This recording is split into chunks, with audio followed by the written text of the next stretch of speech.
ఏనుగులబావి Google మండలం తాతాబాటు మొహమ్మద్ ఇనాయత్ హుస్సేన్ 8వ ward సర్వేపాలెం Tulluru కలగి గారు వెంకట్రావు గారి రిఫరెన్స్ కావల్ రోడ్ల మండలం వెంకట్రావు గారి రిఫరెన్స్ తుల్లూరు కలగి గారు ఆలూరు లక్ష్మి గారు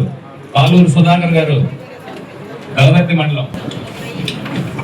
మండలం పోతుగడ్డ పాలెలు జక్కిపల్లి గూడూరు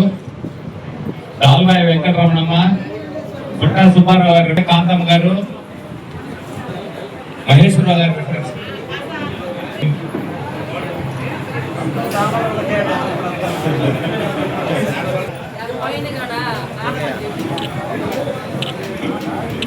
చూడన్నా ఓకే సార్ చూడన్నా సీనన్నా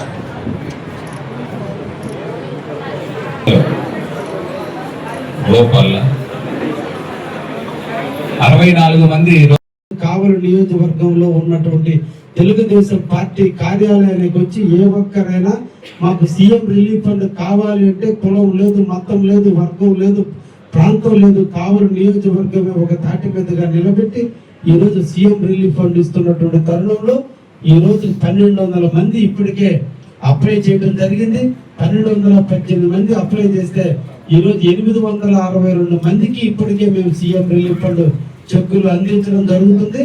అందులో భాగంగా ఈరోజు 64 మందికి ఈరోజు చెక్కులు అందించడం కూడా జరుగుతుందని ఈ సందర్భంగా తెలియజేస్తూ పేదవారికి చేతైనంత వరకు కల్పించిన మా దేవుడైనటువంటి శ్రీ నారా చంద్రబాబు నాయుడికి ఈ సందర్భంగా వారికి కృతజ్ఞతలు తెలియజేస్తూ పేదవాళ్ళకి సేవ చేయటమే భాగ్యంగా భావించి నిరంతరం పనిచేస్తున్నటువంటి తరుణంలో ఇప్పటికి 7,97,00,000 రూపాయలు 7,26,00,000 రూపాయలు ఇప్పటికే కావలి నియోజకవర్గానికి సీఎం రిలీఫ్ ఫండ్ కింద 862 మందికి అందించడం జరిగిందనే విషయాన్ని కూడా తెలియజేస్తూ మరొక్కసారి కావలి నియోజకవర్గానికి పత్రికా మిత్రుల ద్వారా తెలియజేయడం ఏంటంటే ఇంకా కూడా చాలా మందికి నేను ఇంటింట ఎమ్మెల్యే కార్యక్రమానికి వెళ్ళినప్పుడు ఆ బజార్లో వెళ్ళినప్పుడు అప్పుడు వచ్చి నాకు కొంతమంది సీఎం రిలీఫ్ ఫండ్ కోసం అర్జీలు ఇస్తే అప్పటికే కాలం తీరినటువంటి అప్లికేషన్లు ఎత్తుకొని నా ముందుకు వచ్చారు. ఈ సందర్భంగా కూడా మళ్ళా కూడా దయించి మీరు దీన్ని ప్రచారం చేయండి. మీ వల్ల ఒక్క పేదవాడికి న్యాయం జరిగినా కూడా మీ వృత్తికి నా వృత్తికి మనం న్యాయం చేసిన వాళ్ళు అవుతామని కూడా మీ ద్వారా కూడా తెలియజేస్తూ కావలి నియోజకవర్గంలో ప్రజలందరూ కూడా డబ్బులు కట్టి హాస్పిటల్లో ట్రీట్మెంట్ చేయించుకుంటే తప్పకుండా మా కార్యాలయాన్ని సంప్రదించండి. మా కార్యాలయం ద్వారా సీఎం రిలీఫ్ ఫండ్ వీలైనంత వరకు తెప్పించుకునేదానికి